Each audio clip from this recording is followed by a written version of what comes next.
here. Across the Tasman, the issue of the same, and she is genuinely sorry, and we've taken all the records away from her.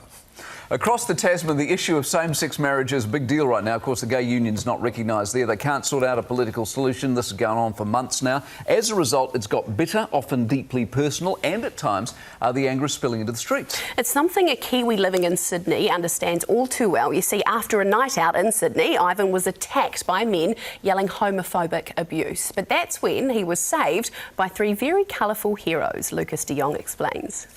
That don't kill me.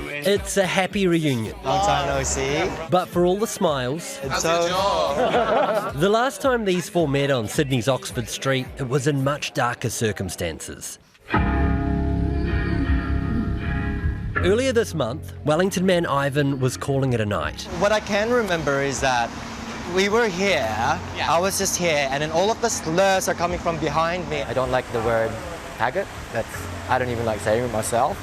And when that was being said so many times, I just had to say something to them. So I turned around, if you can recall, turned around and go, guys, you shouldn't really be saying faggot. I got punched, and then I was stunned, so it happened so quickly for me. Then the three queens that he calls Ivan's angels were there.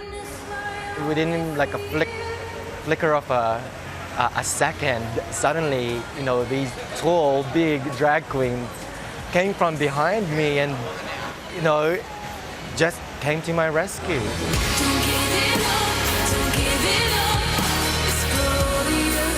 I saw it and I was in it. I was, out on the street like, you can't touch him, you can't talk to him like that. How about you take on me, the big freak? And God, were they scared then.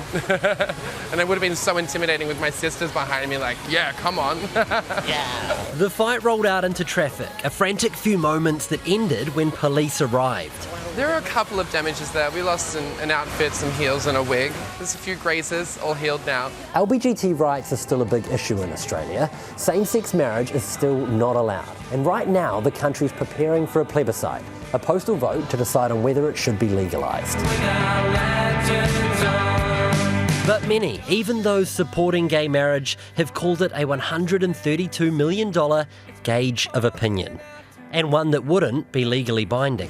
Even if we go through this plebiscite, become successful in the marriage equality, we will still need to fight for equality, because it doesn't just stop there. Now Ivan is asking for help again, but this time it's to help his heroes. On a GoFundMe page, he wrote, "I hope to replace my hero's hair, ruined because of her good heart. To replace her nails, broken because of her courage. To get her new heels, because she stood up for what's right." It's now up to $8,000. To replace anything and everything and be as fabulous as you guys are. For now, these three will keep standing tall, more than happy to turn heads. Thank you. And they have a message for anyone looking to cross them. Don't go looking for trouble in places that definitely have a community behind them. Our community is very proud and very strong. Ivan's Angels, three very different girls who grew up to be heroes. These drag queens are my saviours.